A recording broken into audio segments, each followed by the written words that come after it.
અમદાવાદમાં અંગદાનને લઈ જનજાગૃતિ માટે walkathon ISA Ahmedabad city branch દ્વારા આયોજન કરવામાં આવ્યું છે। શહેરના રિવરફ્રન્ટ પાલડી ખાતે વોકાથોન આયોજન કરવામાં આવ્યું છે। One walk save money lives theme પર આ આયોજન કરવામાં આવ્યું છે। હાર્ટ એટેક સમય ઉપયોગ સીપીઆરની જેમ કોલાસની અપાઈ ટ્રેનિંગ। મહત્વનું છે કે ઇન્ડિયન સોસાયટી ઓફ એનેસ્થેસિયોલોજી સ્ટટ્સ દ્વારા જનજાગૃતિ માટે આજે વોકાથોન 2026નું આયોજન કરવામાં આવ્યું છે। વોકાથોનને પાલડી રિવરફ્રન્ટ વેસ્ટ ખાતે 3 કિલોમીટરના રૂટમાં યોજવામાં આવી। આ કાર્યક્રમનો મુખ્ય ઉદ્દેશ સમાજમાં મહત્વપૂર્ણ આરોગ્ય વિષયક જાગૃતિ ફેલાવવાનો છે।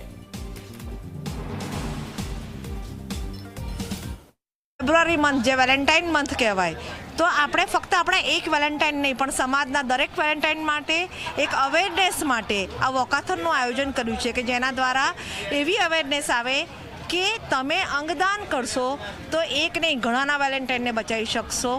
એનેસ્થેટિસને જાણો। બીજો અમારો મુદ્દો એ છે કે જે તમે બેભાન હો છો ત્યારે તમારા શરીરની તમારા જીવનની આખી જીવાદોરી એના હાથમાં આવ્યું છે। જે કહેવાય કે નેપથ્ય એટલે પડદા પાછળનું આ વ્યક્તિત્વ છે જેને સમાજ દ્વારા ઘણી વખત નથી સમજવામાં આવતું, તો એની પણ એક અવેરનેસ છે। અને ત્રીજું કે કોલ્સ કે જીવનના મૃત્યુ પછીની જ્યારે આપણું હૃદય ધબકતું બંધ થાય ત્યારે થોડીક ક્ષણો હજુ પણ ભગવાને આપણને આપેલી હોય છે, જેમાં સિમ્પલ, એમાં જરૂરી નથી કે કોઈ ડૉક્ટર જ એમાં કામ કરી શકે, પણ સિમ્પલ સ્ટેપ દ્વારા આપણે કોઈકના વેલેન્ટાઇનને એ દિવસે પણ ફરીથી જીવવાનો એક ફરી પ્રયત્ન આપી શકીએ છીએ। તો આ 3 મુદ્દાની અવેરનેસ માટેની અમારી આ વોકાથોન છે।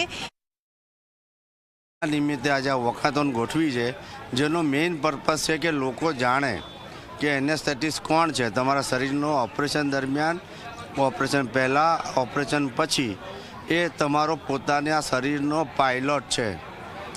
બીજી વસ્તુ એની સાથે છે કે કોમ્પ્રેશન ઓનલી લાઈફ સપોર્ટ।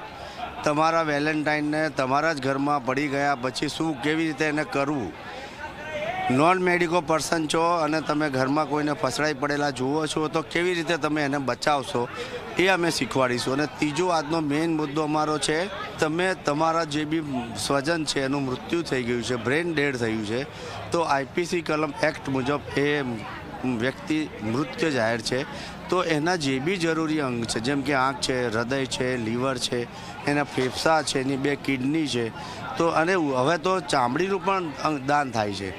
તો અમે લોકો માટે તમારા બધા મિત્રો થ્રુ, મીડિયા થ્રુ અમે લોકોને કહેવા માગીએ છીએ કે ભાઈ અંગદાન જે છે એ મહાન છે। તમારા ગયા પછી તમે કોઈ બીજાને, તમારી ગયા પછી ઓછામાં ઓછા 6 થી 7 જણને તમે નવજીવન બક્ષી શકો છો। એટલા માટેનું આજે આ આયોજન કરવામાં આવ્યું છે।